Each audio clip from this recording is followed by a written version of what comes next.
é como a igreja primitiva. O meu tema hoje é a diferença entre a igreja primitiva e a igreja de hoje. Há uma diferença muito grande.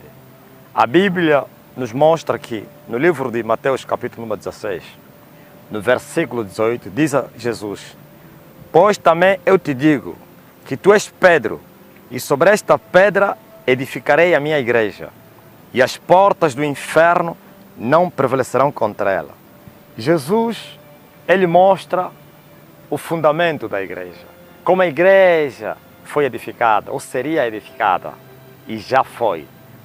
A igreja do Senhor Jesus Cristo está edificada sobre a rocha, sobre a pedra, e essa pedra é o próprio Jesus Cristo.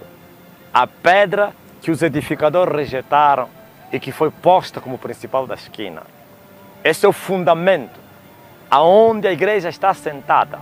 Sim, Jesus Cristo venceu. É um vencedor. Quer dizer que a igreja está em cima de uma grande vitória, de um fundamento poderoso. Mas por que então a igreja se tornou vulnerável aos ataques de Satanás?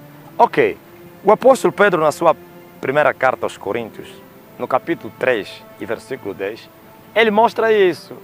Ele disse que todo aquele que quiser construir esta casa, que é a igreja, não pode colocá-la em outro fundamento.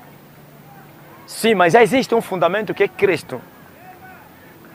Este fundamento é esta pedra que Jesus falou aqui. Edifico a minha igreja sobre esta pedra. E Paulo diz que esse fundamento é onde se coloca esta casa.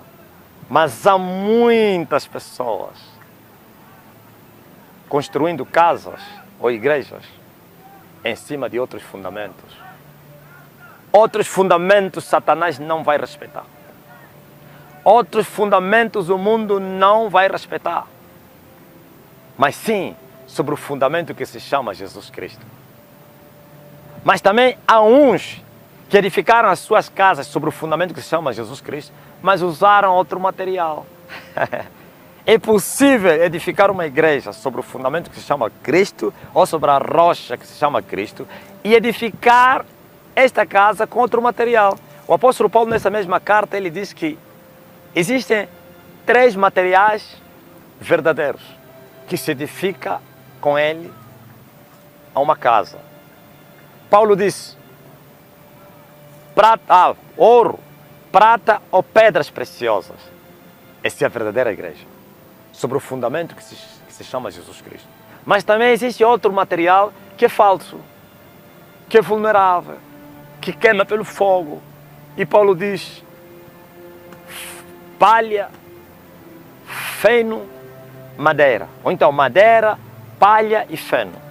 Olha os 3 materiais ruins e os 3 materiais puros. É possível você edificar a tua igreja sobre a rocha que se chama Jesus Cristo com esse material que queima com fogo? Paulo disse que a obra de cada um será provada pelo fogo. E o fogo prova a obra de cada um. Se for ouro, prata, pedras preciosas, vai ficar mais forte, vai brilhar. Mas se você edifica esta casa, que é a igreja, sobre a rocha que se chama Jesus Cristo, com material como madeira, palha, feno, vai queimar na mesma. Eu vou explicar o que significa isso. Ok, as pessoas, para irem abrir igrejas, pregar o evangelho, não estou a falar testemunhar Jesus nas pessoas, e abrir igreja, quem é que te enviou? Será que você foi enviado por Deus para fazer isso? Aí está o grande problema. Será que você recebeu a ordenança do Senhor para fazer isso? Muitos até têm chamado, mas partiram antes do tempo. E outros não foram chamados. Hoje agora virou uma moda no mundo abrir igreja. Com qual fim? Propósitos inconfessos. Uns abrem igrejas para serem famosos, para terem dinheiro, como uma maneira de sobrevivência, para ter um salário, como um emprego. Não. A Bíblia diz que isso não depende daquele que quer nem daquele que corre, mas sim depende de Deus que se compadece. A Bíblia diz que nós temos que ser como Arão, que não se autodeclarou ele mesmo como sumo sacerdote, que não se intitulou, mas sim que foi escolhido, que foi enviado. Então, está aí a diferença.